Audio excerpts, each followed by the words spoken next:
I've seen a lot of men saying that in the last years, especially in social media and in real life.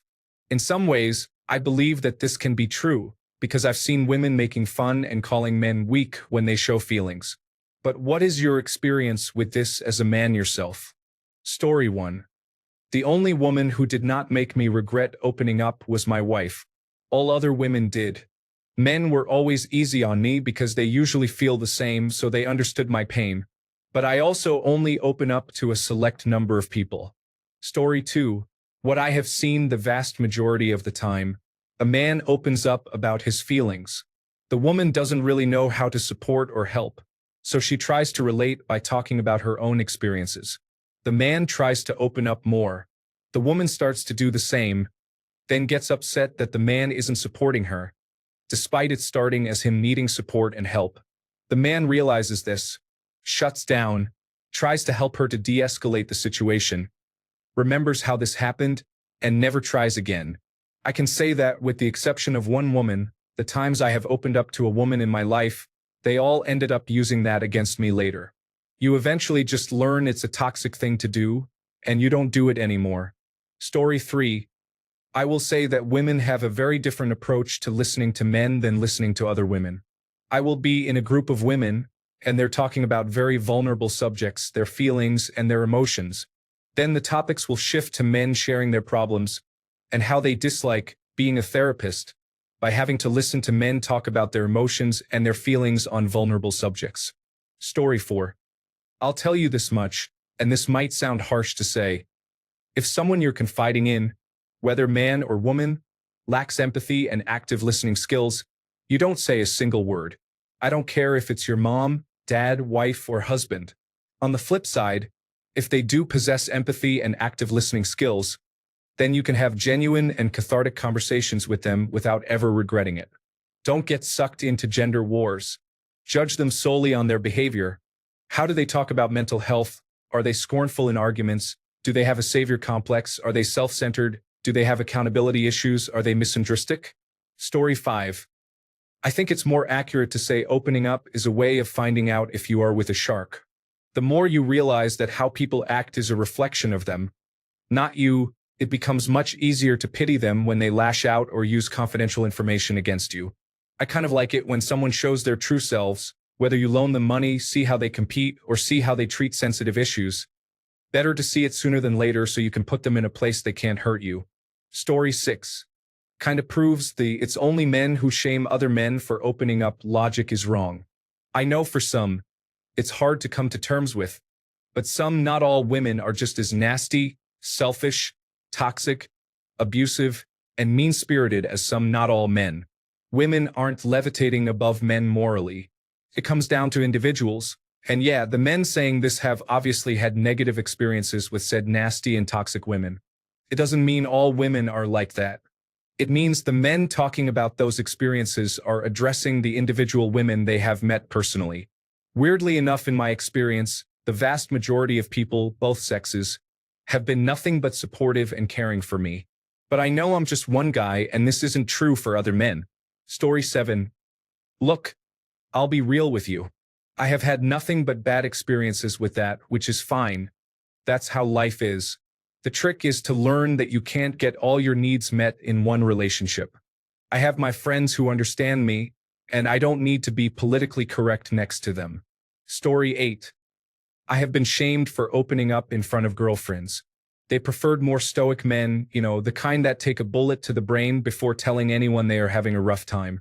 Fortunately, my wife is supportive and encouraging, but even then it was not until 12 years into our relationship that I cried in front of her, and she was pretty shocked when that happened. I think I have cried in front of her 6 times. Once when it looked like a friend's son, who was the same age as our son, was going to die. He pulled through thanks to the folks at St. Jude's. A few times during the COVID pandemic when I was depressed and unemployed, and when I thought my dad was not going to pull through, he did. But he is not out of the woods. Story 9.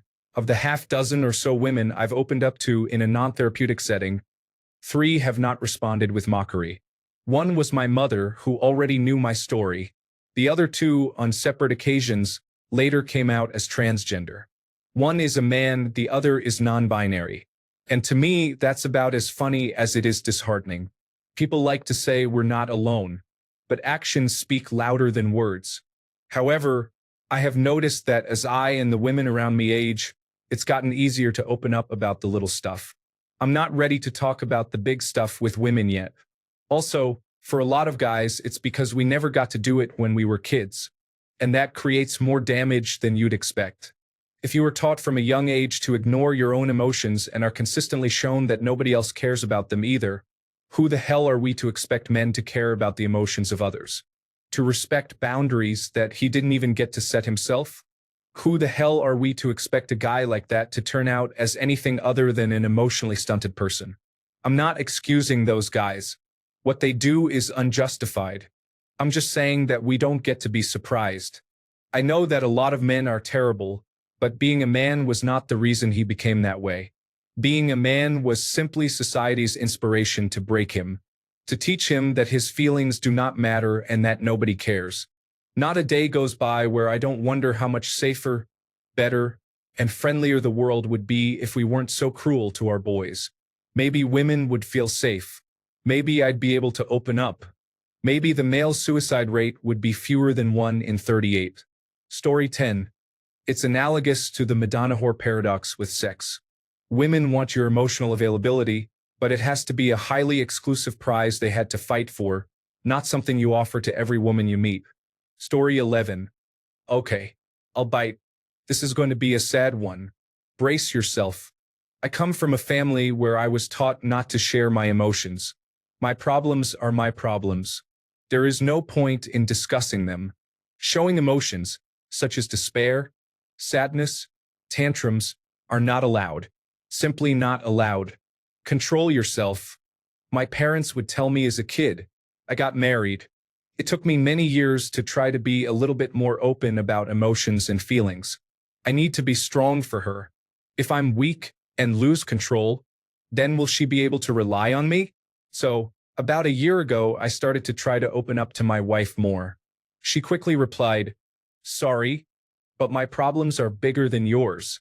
Fast forward a year later, I'm divorcing her. I initiated it. I'm 30 years old. Never showing my emotions ever again. Story 12. A lot of times it's true. When dads try to toughen their sons up, it's not out of some outdated form of masculinity. It's to prepare them for the harshness of the world. The world doesn't care about a man's feelings, and the world includes women. A lot of men would love to be able to show vulnerability and not be shamed for it, but we don't live in a hypothetical world. We live in the real world. There are women you can trust with your true feelings, but the vetting process is usually quite long. We want to be sure you won't destroy us. Story 13. I am 27, almost 28. All my life, I felt the women close to me would rather see me die on my white horse than see me vulnerable. I don't think they mean this, but it is just the way it is. I have learned to accept it. Story 14. Because on a mad day, when she is losing the argument or can clearly see the held accountable train headed her way, she will reach back in the past and grab the most hateful and hurtful emotional event you disclosed to her. This is done to inflict severe emotional damage and manipulation on you because that is a woman's battleground. By the way, the hard drive in her brain that stores all of your emotionally vulnerable events has unlimited space with a 100% recall mode and an accurate time release switch. Story 15. I choose not to live my life in fear. I was always open with the women I dated, and most of the time it was just fine. They were very supportive. The ones that were not are not worth your time. A lot of guys are just afraid to break up with women and be alone, but that is part of the process. Why would you want to be with someone who wants you to hide your feelings? Story 16. I learned a pretty unsettling strategy for pretending to be vulnerable. In my experience, women tend to view masculine vulnerability the way men see women being physically vulnerable. If you give it up too easily, they won't respect you. You have to make them work for it. Make them feel like they have access to your soul in a way no woman has before. That's what they really want. They don't care about your actual feelings, bro. It's about the conquest. Story 17. I have not done this myself, but based on what I have read about this, it is a true statement. When women say they want men to open up, It specifically means their positive feelings, mostly about her. Story 18. In any close relationship, there will be moments of conflict where a person feels hurt by something that happens. Sometimes men and women react to this pain with seething anger, which causes them to react with fiery vengeance. When possessed by vengeance, all people are compelled to inflict maximum harm on the people who are closest in their lives. Generally speaking, women know that they won't get very far with physical abuse against their male partners due to disparities in physical size and strength. So they resort to psychological and emotional abuse and use every vulnerable piece of self-disclosure as another weapon. Men who have experienced this have learned a very hard lesson and carry a traumatic wound with them to remind them of the dangers of being emotionally vulnerable to the wrong kind of woman. Story 19. Women, on average, cannot hurt you physically as easily as men can.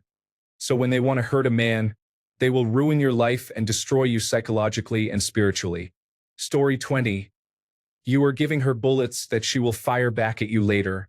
Women use words and emotions to fight, whereas men generally are physical. So, in an argument, it is natural instinct for a woman to do this. Society has never expected that they would hold back the same way men hold back physically. So, currently, you probably have way more emotionally abusive relationships than physical ones. Story 21. I don't know, I can't speak for all men and women, but when I was younger, I used to believe in that.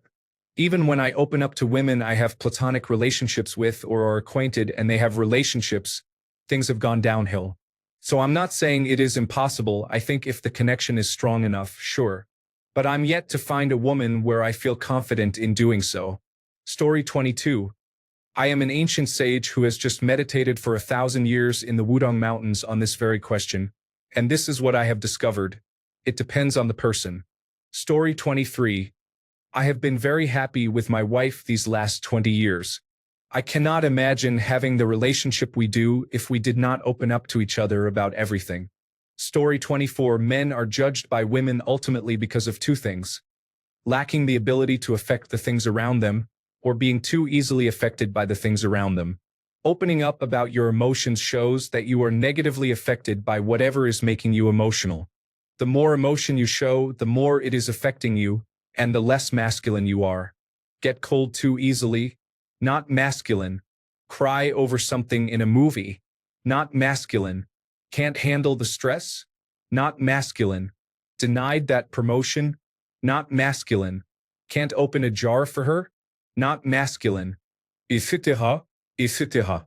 Men are valued for what they can accomplish and admired for what they can endure. For the most part. Story 25. I sincerely believe that opening up and being vulnerable is the only way to get close to anyone in any kind of relationship.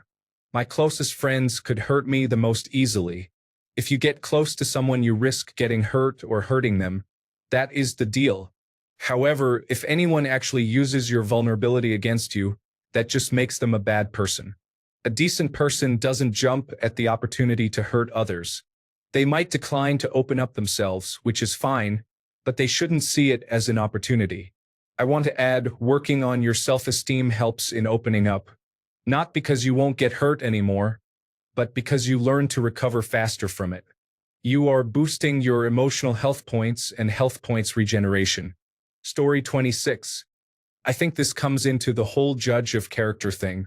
Too many of our standards in relationships, whether they be romantic or for friendship, are shallow. So let me put it like this. My wife and 3 of my best friends who are female know my inner, deepest, darkest secrets. Now, obviously, I also have male best friends too, but as far as I'm concerned, if I can be honest with you, then you reach best friend status and it's a two-way street. That being said, I associate only with people I click with on a personality level. Emotionally, that is a part of it. I'm so tired of seeing these shallow, how important are looks posts. And this is exactly the point. This is what you get. My wife has been told by people that she is holding me back. I don't care. I love her. I fell in love with her as a person when we spoke to each other. Story 27. Opening up to women just gives them ammunition to use against you later on. Most women are gaslighting you when they tell you it's okay to open up, so they'll have something to use against you if you ever make them mad or don't let them have their way. It's extremely childish and manipulative, and one of the many reasons I'll never be able to fully trust a woman. Story 28. In my experience, women have appreciated that I could cry in front of them, and it made our relationship stronger. Good women will appreciate that you can open up in front of them. Story 29. There is no benefit in opening up to a woman. You become vulnerable and weak. I actually remember a story of a woman on Reddit that says she can no longer see her husband the same way after he broke down crying. You open up to the homies and family, not significant others. Story 30. Not all women are like that, so this statement is an unfair generalization. However, many women might exploit your vulnerabilities during an argument or when they are upset. When women say that men should be more emotional and open, take it with caution. Few people, including few women, are trustworthy enough to share such things with. Story 31. I'm incredibly lucky. The 4 women I have opened up to have all been incredibly mature and helpful with their insight. In my experience, those ladies have empowered me and helped me grow mentally and emotionally. At the end of the day, it comes down to the individual. Finding the ones worth trusting has always been the biggest pain.